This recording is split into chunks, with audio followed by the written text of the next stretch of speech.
Hey there, gamers. Mark the Lone Gamer here, and we are back in Skyrim Special Edition, specifically in the world of Lightwielder. Now, in the last episode, of course, we finished the main quest, but contrary to the end that showed at the end, of course, I mean, it's kind of obvious. We're not stopping Arius' story anytime soon. We will continue the adventures of our cleric of RK turned paladin turned whatever he is now. I just wanted to take this opportunity to make this video. This video is a bit of a light wielder special and also a bit of a thank you video for us reaching 4,500 subs. Well, at this point, actually, it's 4,600 by now because, yeah, I was late in doing this special subscriber video. And, I mean, things happened. We started the Fallout 4 series. We kept doing new episodes for Altered and other series, and we're just busy. So this special just kept being pushed back, and well, anyway, it's here. So Arius has returned from Sovngarde after defeating Aldwyn, and things have changed. As we learned at the very end of the episode, actually right after the battle, Arius apparently can no longer hear or feel Arcade's presence. He doesn't know why this is so. He doesn't know the reason. Is it an effect of going to Sovngarde and returning from Sovngarde? Maybe. Is it the effect of killing Aldwyn? Maybe. We don't know. But this has left him a bit confused. And frankly, he has suffered a bit of a loss of faith. And that has resulted in a very significant effect. His restoration skill has been reduced. It's actually 18, though it's 38 here. I guess that's an effect of his enchantments, I think. But actually, in gameplay terms, we just made his restoration skill legendary.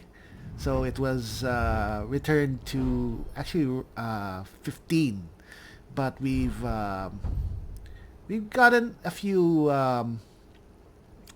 points in. Arius went to Danica Purespring in the Temple of Kinnereth, and he asked for her help. He got a few points of training. But yeah, he got back a lot of the perks, and because of this loss of faith, it's not all bad. He has received a ton of perk points, which we have redistributed elsewhere. Now, one thing that we have put it in is in one-handed. We're still doing dual wielding. He's still a very offensive character. So we went down the sword tree because he is using a sword now. So we went down the whole tree. There's a lot of perks and very powerful. I've never really gone this route, so I'm very curious to see how effective it is. So we have Clash of Champions. Attacks with swords reduce the target's attack damage by 20% for 3 seconds. I guess that's after you hit them. This is also already rank 3, so that's the highest. There's Crosscut. We've got the second rank. Unblocked regular attacks with a sword increase the damage of your power attacks against the target by 50% for 4 seconds. Falling Sword. Forwards power attacks with a sword cause targets to bleed for 20 seconds. When a bleeding target falls below 25% health, your attacks against that target are critical strikes that deal 10 times critical damage. What enemy can survive this for long? I don't know. Unless they're really high level. Windswept. Sideways power attacks with a sword fling targets backwards up to 6 feet, dealing up to 40% more damage based on distance traveled. Into the Dust. Repeated standing power attacks with a sword against a target do escalating damage if no more than 3 seconds pass between each. This effect stacks up to 3 times, each doing 15% more damage. Reaching 4 stacks knocks the target off their feet. Judgment. Slaying an enemy under the effect of Clash of Champions restores 100 points of stamina. And yes, we got this already before. Aside from the sword tree in one-handed, we've also taken a few more perks. We've taken Furious Strength. Power attack damage with one-handed weapons increased by 15%, plus 0.0 or 0.1% per point of stamina. Unlocks decapitations. And we also got Aftershock. After a thundering blow, attack speed is increased by 75% for 3 seconds. So at this point, really, well, he's already been like this ever since he switched to dual wielding. Arius is a DPS machine. If he gets in close to an enemy, they won't last long. Unless they're really, really tanky. So for heavy armor, we actually just got one new perk, and that is Primal Fear. If wearing all heavy armor, walking but not running towards living enemies within 30 feet in front of you may break their confidence, causing them to flee for 8 seconds. Now, ordinarily, I don't like this because I don't want enemies to flee. It just makes them harder to kill. But I think it's right for Arius. I mean, he doesn't necessarily want to kill every enemy. He's fine with them fleeing. And also, there's something that makes this really fitting for him right now. And you'll see that shortly. And we also got our smithing perks back. If you remember earlier on in the series, we actually got 100 smithing very early. And Arius was a master smith, legendary smith, but he gave it up during the events of, after the events of Dragonborn.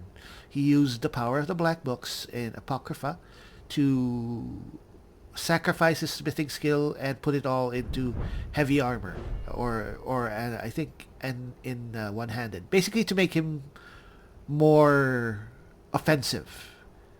And he did this after forging his Dragon Paladin armor, which he used the Miracle perk, I think, for enchanting. And so with this, he can once again forge dragon armor. Aside from that, we still have the same stuff. He is trying to regain his restoration skills. We have 2 perks left over, which I am intending to put back in here. But we'll need to get his score up again. Maybe we can put it elsewhere, but he's not going to go destruction. He's not going to do any of these things. And speech maybe will do some things. I don't think these are really that good. I mean, we're fine with these. Hurricane Force is fine. I think one thing that we may go is this tree. Investor at least. So we can do trade prints. Though money at this point is really not a problem for Arius. He is quite wealthy. Even for a former priest. Well, or monk. Cleric. So that's just one part of the changes. And the other change is this. Arius got himself a whole new bag. A whole new set of armor. This is Aldwin scale armor. So the story is that when he came home from Sovngarde, Arius discovered that he had some pieces of the World Eater with him. And these pieces were pieces of his scales, which turned out to be enough to make armor.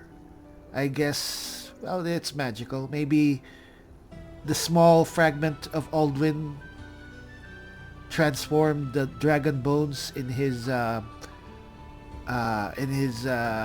possession, and he was able to create this armor. So, basically, Aldwin scale armor. We've crafted it to legendary status. I think it's a lot better than his previous armor, the Dragon Paladin armor, which is actually called the Dragon Knight armor.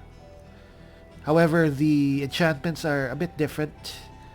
The cuirass isn't quite as good as the previous suit, because the previous suit had 3 enchantments since it was created using the Miracle perk. So we only have 2, Stamina and the Windfall. I don't need much Magica Regeneration because he has Magica Regeneration, but he's really all about ripping apart the enemy as soon as possible. So as usual, he is carrying Azidol's Boots of Water Walking, just in case. The Aldwin Scale Armor. Aldwin Scale Boots. It grants him resistance against frost and shock. The Scale Gauntlets. One-handed attacks do 48% more damage. Power attacks cost 18% less. The Helmet, which has the trademark horns of the World Eater. Magica regenerates 74% faster. Take up to 37% less damage from enemy attacks the further their health falls below 50%. And the rest of his stuff is his old stuff. We have his Amulet, which increases health and Magica. The Mask, which grants magic resistance and shock resistance. We'll put that on already. I'll put this on as well. Though Arius is still dual wielding as his primary offense and way of fighting, I decided to give him a shield just in case. Because not being able to block is really a bad thing to do. And if an enemy can hit you, if it's powerful enough, he can kill him. So we'll want a way to block if in emergencies. But otherwise, he'll just try to take hits because he's still, of course, the heavy armor tank. The first Scarf of Warm Embrace. Restoration spells and enchantments cost 30% less. Increases Magica. And we have that. And we have the Cloak, which grants fire and frost resistance. A ring. This is actually a new ring. We had to change it. It grants magic resistance and resistance to fire. And then his mage backpack. Now, the helmet actually is a bit of a disadvantage because when wearing it, you can't wear earrings. So we lost one item that gave us enchantments. That's why I had to change up some of the other enchantments to make up for the deficiency. But anyway, you still have the same weapons before. These are the weapons that he used to kill Aldwin. So he will continue to use them. We have Aldwin's Bane, the sword given to him by RK himself. 50% chance for each element of fire, frost, and shock to do 29 points of damage. So that's the Chaos damage enchantment. Deals 22 magic damage multiplied by 5 on the next hit after this kills a target. I think this is the I forgot the name of the enchantment. Anyway, and his mace, of course, because first and foremost, Aris is all about the mace, the breaker of foes. It's also using the chaos enchantment and stamina absorption. Okay, so let's go. Oh, right. This is what it looks like. How would you react to see this man walking with purpose towards you? You will break. Oh, of course. I have traveled to bring you these fine goods. Come and see what I offer. Of course, we have Volendrung. We cannot. Well, we can use it. However, Aris is not an expert in using two-handed weapons. He's not very good at it. Actually, his skill is 33. Not very good. I don't know why it's red. Anyway, he's actually just carrying it because he is the champion of Malkath. So he just feels obligated to carry it. He is a friend to the orcs, after all. Malkath is a kind of a cruel Daedric prince, but Aris doesn't feel as evil, so he's fine with carrying his artifacts wares and weapons, into combat. all for sale at fair prices. As you can see, this is the new grass mod, Folkvanger, in effect. This is what I said about the flaw for Rasad here is kind of hidden in the bushes, but you know, the beauty of the mod is enough for me Goods and wares of all kinds, to tolerate it. all can be yours. At least the campfire is okay, and I think it's getting better. I remember first time seeing this, all these tents were really covered, but I guess they're not quite as bad now. Come and see what goods I offer. Maybe another time. Alright, so let's go try out Aris' skills. I'm not going to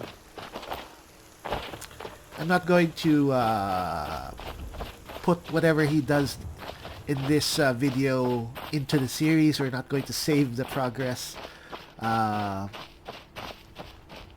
This is just a demo. Probably just show off Aris doing some stuff. Aris has already sent off Lucian. They've bid farewell to each other, and Lucian has left. He has gone back to Solstheim, to Doom's Bethar, to continue his research. So Aris is basically alone for now. I did that because I'm fairly sure that Lucian does not have Dawnguard support. He won't have any new conversations. Why are you traveling so fast? Anyway, yeah, Lucian does not have new dialogue or any quest awareness for Dawnguard, I think. Can someone correct me if I'm wrong? If he has, I'll go back on that and have him accompany Arius again.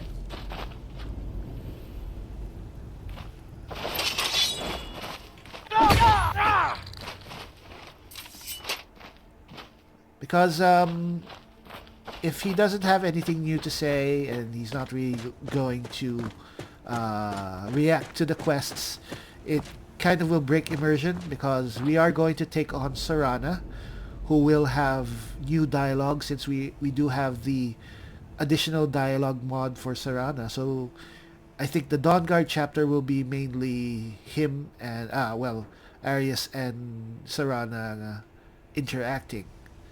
And so if Lucian is there and he doesn't react at all to Serana, it's kind of immersion breaking. So I mean, if I'm wrong and Lucian actually has support for Dawn Guard. I really hope that that's true. Alright, why are... Yeah, alright, that's good. We weren't... Come on back here. Alright. Uh-oh. Alright. Really? Time to die. And you're dead. Ow, ow, ow. Alright, so as you see, we have access to the Call of Valor perk. I mean shout, so we can call in one of the heroes of Sovngarde. Let's get some...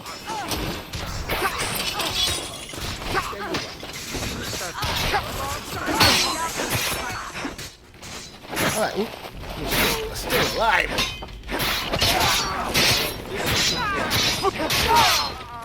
Alright.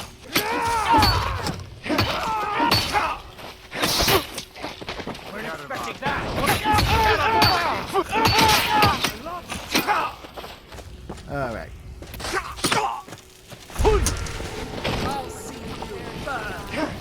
Alright, that's Swear I'll kill you.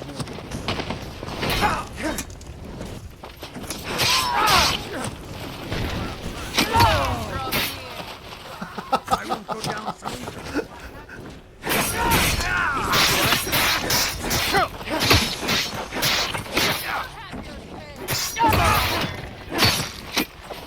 alright.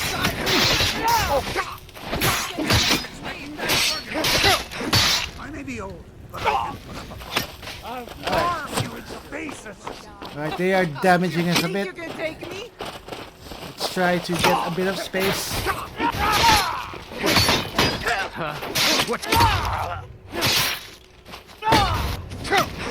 Oh, you're strong. Victory or Sovngarde! Front power attack. Front power attack. Alright.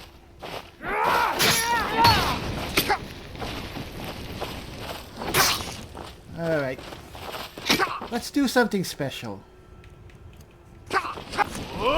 Fiend!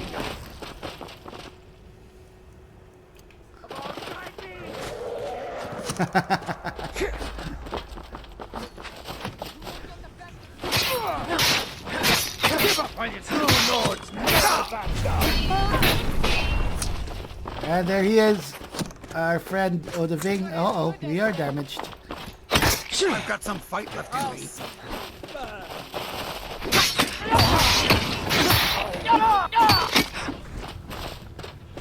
Alright, alright.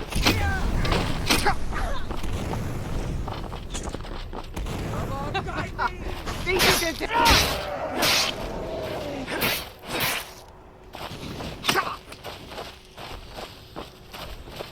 What the hell?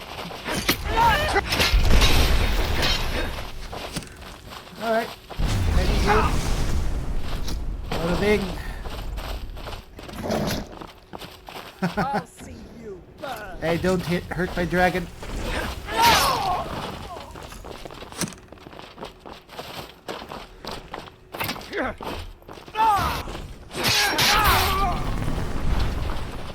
Ooh, I like that shout.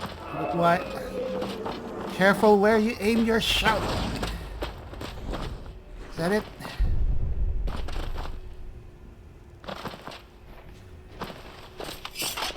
Someone else?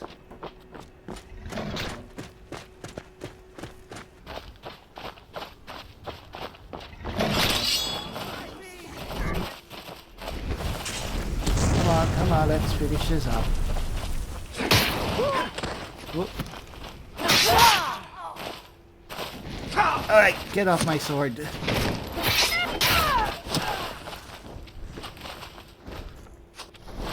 that it? Any more? Ow. Apparently yes. We can't use Call of Valor just yet. Ow! Alright. Alright, you can take him. Oh, he's a duelist, so it's very powerful. Come on, you take him. You don't want to. Alright, fine. There are a lot of them.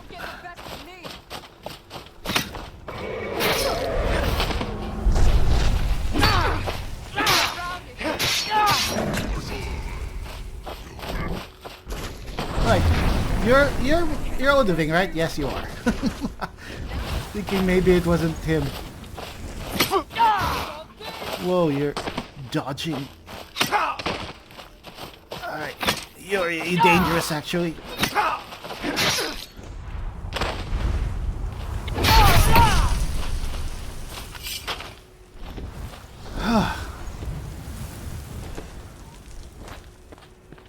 Is that it? Now, this, of course, the number of bandits has been really ramped up, at least for Lightwielder. I did that in Obis, so there are at least 8 more additional bandits in dungeons. And for other characters, you will require a whole party to deal with that, but here, look at this. Arius basically took out the whole camp. But then again, he called in help. But his help is part of his kit. Anyway, yeah. So, we are going to continue playing this badass through various quests. We will continue his storyline, whatever has happened to him. What has the effect of losing contact with Arcade done to him? What will he do moving forward? We'll find out in the next episode of Lightwielder, coming soon. Alright, now on to the second half of our subscriber special and Lightwielder update. I did ask for questions from the viewers on the channel. Any questions they would have for me, for Lightwielder in particular, or just for any of the Skyrim roleplays that we have. And thankfully, several people did send in several questions. Some asked multiple questions, which is How delightfully quaint. which is totally fine. And yes, Lucian is still here. I know I said that I would dismiss him during the Dawnguard quest for Lightwielder, but I'm thinking we'll probably keep him around until Dawnguard actually starts. So that won't be immediately, because we will be doing other quests. We will probably be exploring a bit, doing other stuff before we get into Dawnguard. And I think we'll actually see him leave, or Arius will see him off to Solstheim if and when it's time to say goodbye. But as I said, if the mod Lucian actually has support for Dawnguard, I won't send him away if he actually has new lines. But otherwise, I think we can do without Lucian then. Anyway, on to the questions. Devia Monroe, one of our longtime viewers, sent in several questions. The first one being, have you ever considered not doing the main quest line? Yeah. Whenever I start a series, a Skyrim series, I basically just concentrate on the character themselves, the characters, and not all of them right away are set up to do the main quest. It's different for all of them, I think. For Arius, for example, he starts his story uh, given that he will do the main quest. That is his main goal, because he was sent, or he did come to Skyrim to save the world from a great evil. So you know that he's there to do the main quest. And who are you? Oh, it's it's why are you suddenly appearing? Oh, as you can see, I gave Lucian the dragon paladin armor because, of course, as we know, Arius has a new armor, so we bequeathed our previous armor to Lucian. So I guess, yeah, I want to see him in action before he goes, so we'll probably keep him around for a while longer, up until Dawnguard begins. So yeah, it depends on the character. There are characters whom I don't really intend to do the main quest, but depending on how long the series goes, eventually they'll do the main quest, but they don't have to. But I'm thinking that the main quest itself, while not being the end-all be-all of the series, it's a nice milestone. There's no place like home. Thank you, Lucian, for interrupting. Yeah, the main quest and finishing the main quest is a great milestone for any of the stories. So whether a character is evil or good or neutral, it is interesting to see how they go about doing the main quest. And even after they finish it, the story will continue, but having that accomplishment is part of the story. But yeah, not everyone does the main quest. For example, Celine, in The Deceiver, our illusionist playthrough, she will not do the main quest. It's not even going to go there. I'm not sure even if she can actually do it, because I don't think you can kill Aldwin with illusion spells. And no, anyway, that's a different subject altogether. So it really depends on the character, and I think it will figure into one of your other questions. Your second question was, how about some short series revolving around the Dark Brotherhood, Thieves Guild questlines, or Stormcloak Imperial? Now, I don't know if Devia hasn't checked out our other series, but let's sit down so we don't keep revolving. All right. So, if you look at our other series in the channel, I've done a Thieves Guild playthrough, or at least a character who joins the Thieves Guild, and that's Story of Jory, my Khajiit Rogue playthrough, my second Khajiit Rogue, or at least my second Khajiit character.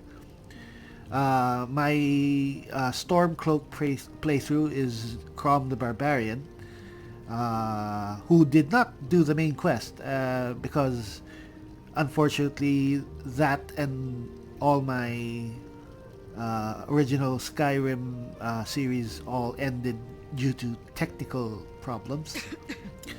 But yeah, Crom was our Stormcloak playthrough. But maybe Devia was what Devia meant was a Stormcloak character, not a character who just joins the Stormcloaks. So we'll actually follow the life of a Legionnaire and a Stormcloak from the beginning, who joins the army and does the missions and does his story. That's actually interesting, but probably not right away. For one thing, we do have a lot of series going, and we just finished, or are going to finish, this the Civil War quest line with Mort, so I'm kind of not really excited to do the Civil War again anytime soon. But yeah, I mean, I think it would be a nice idea to do a boots on the ground character like a legionnaire or a stormcloak soldier, and to see it from their perspective. But inevitably, they will become powerful. I mean, unless you really want this character to be weak, but you have to be powerful to do the quests, or at the very least a certain level, because I guess you don't really have to be high level to do the Civil War quests. But then, I mean, the quests really aren't that good. Unless you add mods to improve the quests, maybe like Civil War Overhaul. I'm just wary of installing that because I know it's kind of buggy, or it's hard to install. Why are people disappearing and appearing? Maybe Arius should go to his room or something. Anyway, yeah, so as for a Dark Brotherhood playthrough, maybe in the future. As usual, I guess I don't usually play evil characters because I just don't like them. But I mean, it depends on how I guess I frame the character, or if the character just interests me, their backstory or their motivations. We'll see. We can do anything, whatever, if it excites me, I guess. It's not. What's that sound? Is that the fox? Yes, the fox.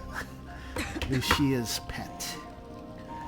So, yeah. And yes, we have short series. I think The Deceiver counts as a short series. I mean, it's basically a college quest line, and it's character build based quest line. So I don't usually do character builds as a series because I do. That's why I don't do vampire or werewolf playthroughs, because they're not they're one note, I think, or you have to add mods to it. Not really interested. But I mean, convince me otherwise, or if I figure out something, maybe we'll do something. I mean, I don't want to close doors totally. And Devious third question, third-ish question. Why do our heroes never have a romantic interest? Actually, we a lot of the characters have had feelings for some of their comrades. My original mage character, Vril, during the later seasons of his story, he actually had feelings for one of his companions. He actually, well, if you read between the lines, or at least you listen to his dialogue, well, his monologues, you know that he is attracted to Lydia. I mean, everyone's always attracted to Lydia. It's kind of hard to not get attracted to Lydia because she's the first housecarl. And I have to say, that is something that we have to fix or do for eventual series, because none of my characters so far ever reach multiple housecarls, so it's usually only Lydia. I mean, even on my own, I never really reach a character like Yordis or Jordis, and other housecarls like Ioda. Not really. For some reason, I don't like her. Ioda. So yeah, I mean, Lydia is basically the character that you often the character falls in love with, at least for the male characters. And if you see her in the Bijin mods, she's the best looking, in my opinion. But aside from that, well, I mean, if you listen to the other characters, I mean, Mort certainly has also, well, I think at the very least, infatuation with Lydia. but that's really because he's just he's relatively young. I mean, he seems to be attracted to any female he meets, and that includes his thralls, which is kind of creepy if you think about it. But then again, he's a necromancer who has issues. Arius has is attracted to his lady friends, and how can you not be attracted to Uthgerd and Lydia and others? The problem with him and with Mort, I guess, similarly, is that they have entities in their heads that are watching them all the time and looking at them, and that kind of puts a damper on relationships. And other than that, I mean, they're kind of busy going around fighting, exploring, traveling, walking. And while you do have these super attractive people of the opposite sex around you, you're basically fighting alongside them. You're getting bloody, and you're getting hit by spells and arrows, and so at the end of the day, love is not really a priority. But it may happen. Who knows? I mean, it depends on the story. I don't shy away from it. I think I've watched a lot of role plays, and some role players don't at all give their characters feelings for their followers. In fact, followers are like, they don't really care for followers much. A lot of role players, but well, I do. Do you plan on using more mods? If you do, tell us a couple. Now, I think this has been already answered in a lot of the episodes leading up to now, and all of the updates on the community tab. For the past couple of weeks, I've been installing so many mods for Skyrim. So many mods.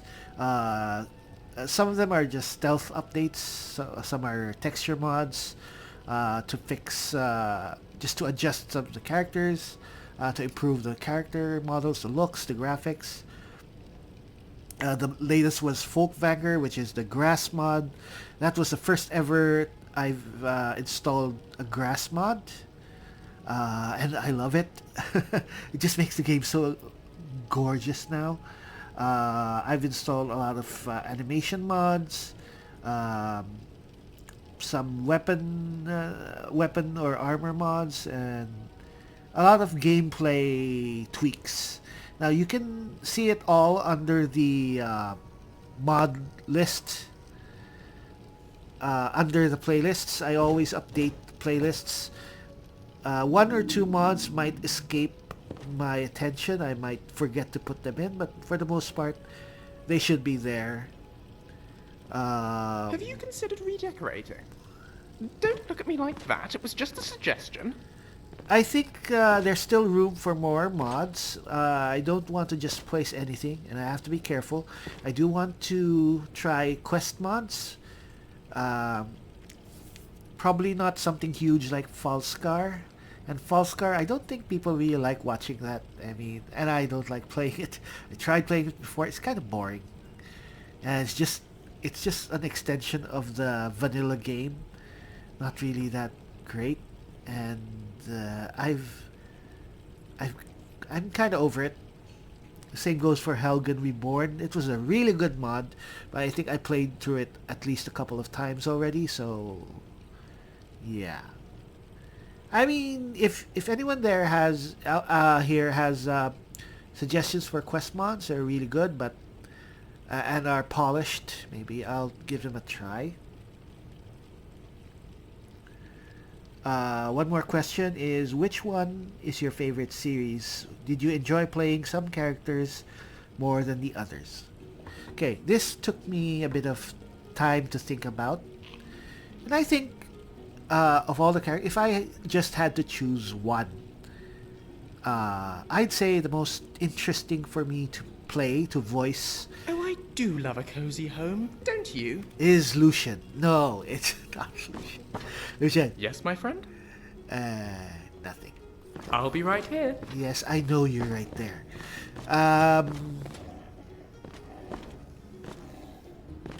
Where's the fox? Would Lucia be mad if I killed the fox?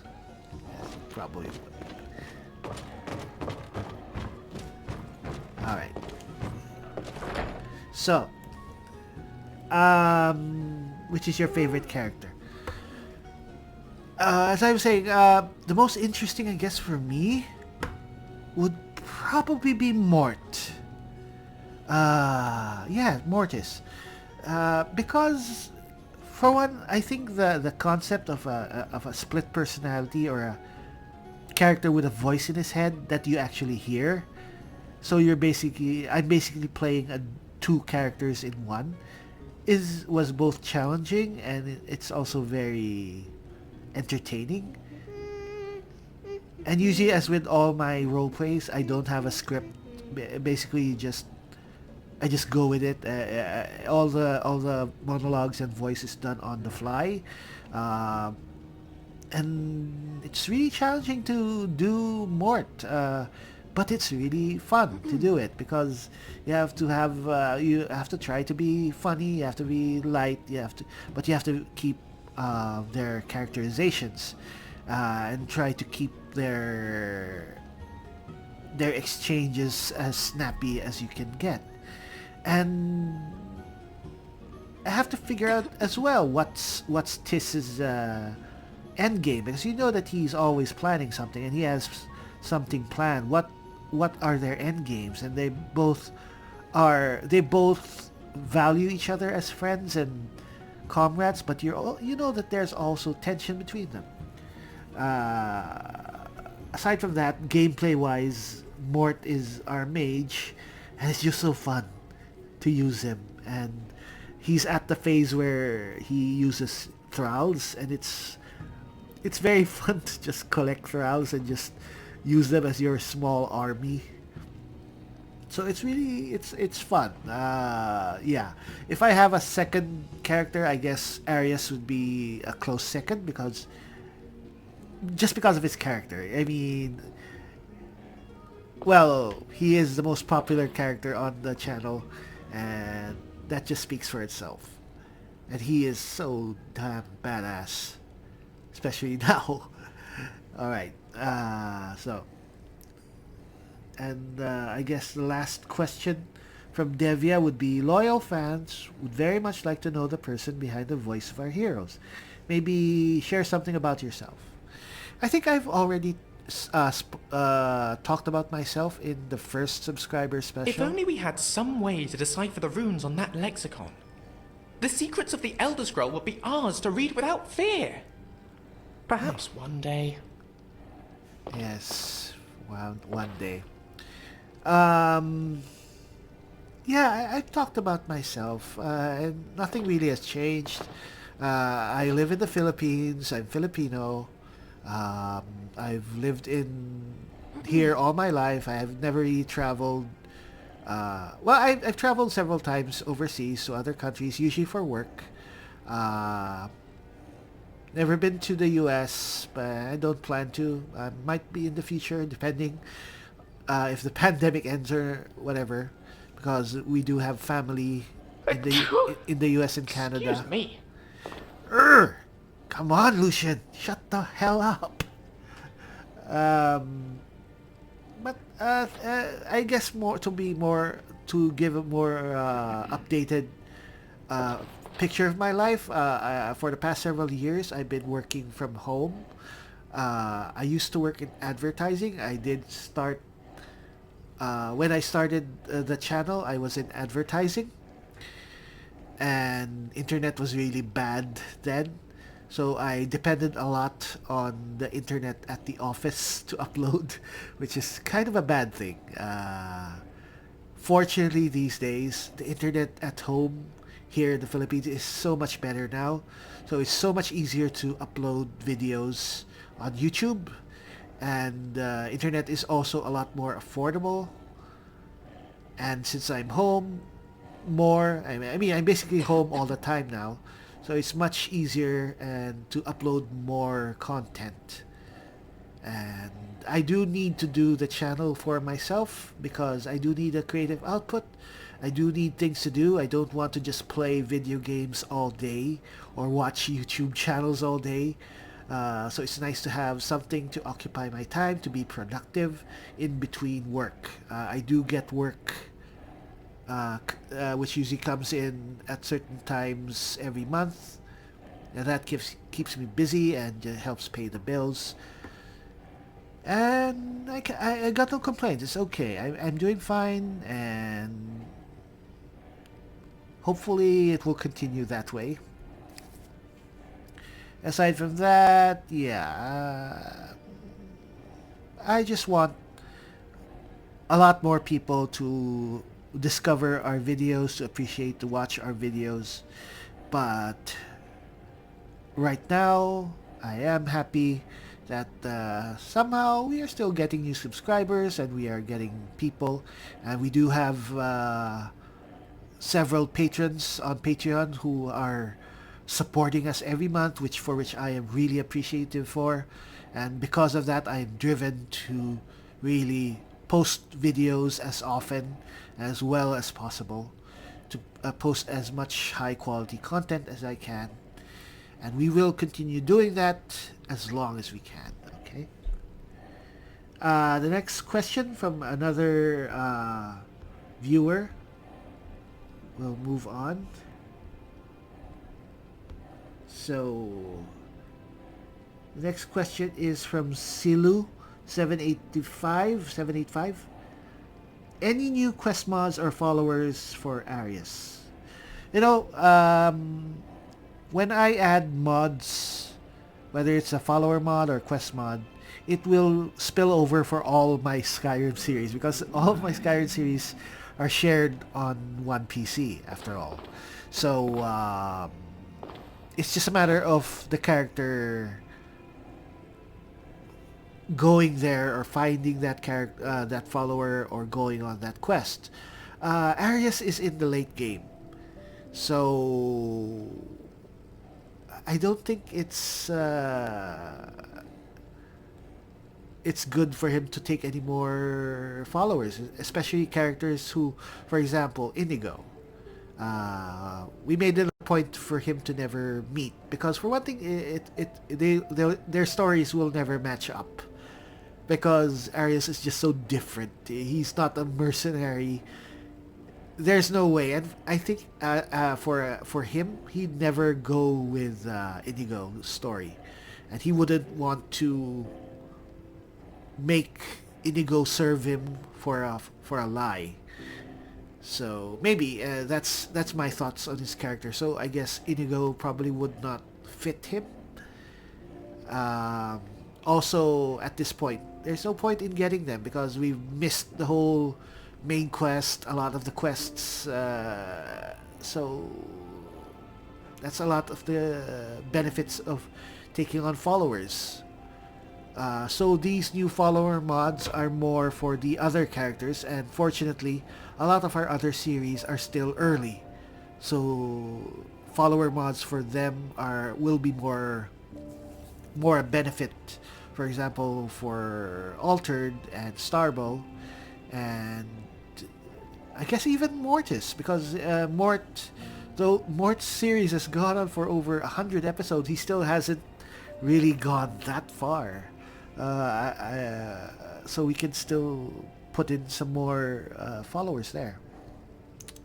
Well, in case you missed it, we did add a new follower mod. It's Sophia, the funny, fully voiced character. That's the subtitle. She's a very long-time mod. It's one of the more popular follower mods, one of the best actually, along with Inigo and Lucian. It's older than Lucian. I think it's older than, or just as old as Inigo. My problem with that first, I would have added her to the load order a long time ago, but I was just thinking that she was OP. Because I remembered her from my previous personal playthroughs. I felt that she was just too powerful. I think I think that's not really true. Maybe that was just in my own head. But in any case, I've added her. I think we do have her for altered. We'll probably add her as well for another playthrough at the very least. I guess she might fit into Starbow. Not sure if she'll fit in with Mortis. Probably we won't get Mort to have her. But Starbow probably, altered definitely. For Lightwielder, no. As I said, Arius will have one companion who will be the focus of the Dawn Guard playthrough, and we know who that is. Next, is Daniel going to get more love? Of course. Yes, and I hope, Silu, that you are happy with how the series is going along. We will be posting more altered more frequently because I really do want to get the series going. Right now there's only 20 episodes and I don't know why, because it's going slow. But then I'm still trying to post as often as possible, but well, let's not hurry. I mean, whatever. I'm going to post more on it. Definitely we will give our high elf more love. Are you cooking up some ideas for new characters already, or is that on the back burner? I'm always thinking of new characters. I do welcome people suggesting. There are people who have suggested multiple times some character builds. I tend to not like series based around just specific characters. Like, for example, werewolf. What's a werewolf playthrough? It's just a character who turns into a werewolf. I mean, if it's all just that, you just, how many episodes do you want to see this guy turn into a werewolf and then maul people? And that's it. I mean, I guess there's the trick of trying to hide your werewolf, but your werewolf form, or do you join the companions? Are you a lone werewolf? But the game does not allow for that unless you add mods. I don't know about mods for that. I'm not really a fan of that genre or that monster story. So I'm not really a fan of vampires either. Not a Twilight fan. So nah, not these. I'm more interested in more other storylines, like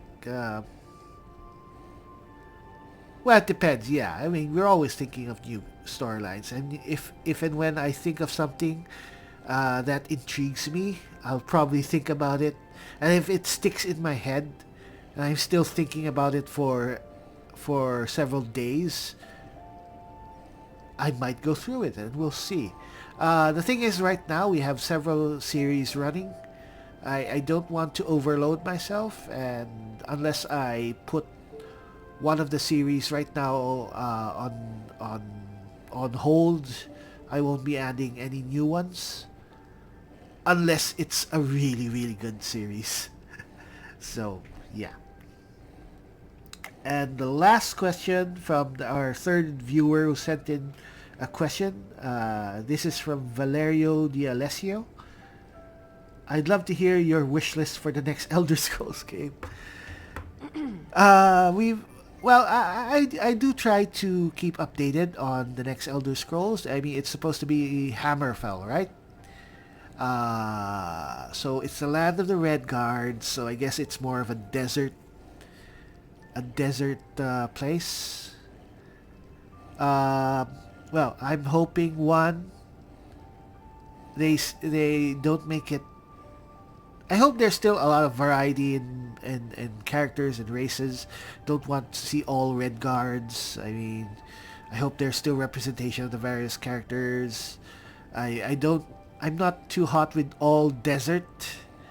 I hope it's more varied, the environments. I just hope that It's like Skyrim.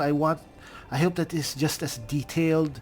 I mean, I want when you fight, I want characters to be on screen. I want bodies on the ground. I don't want characters disappearing after you kill them. I mean, that's what makes Skyrim, the world, so believable. Everything seems like it's in the world and real. I hope they update the graphics, the graphic engine, but that's probably not something that we can count on. It's still probably going to be an updated creation engine. I hope that there's mod support. I hope that the modders will be able to get into it as soon as possible. But you know what? The thing is, the Bethesda right now is not the Bethesda that made Skyrim.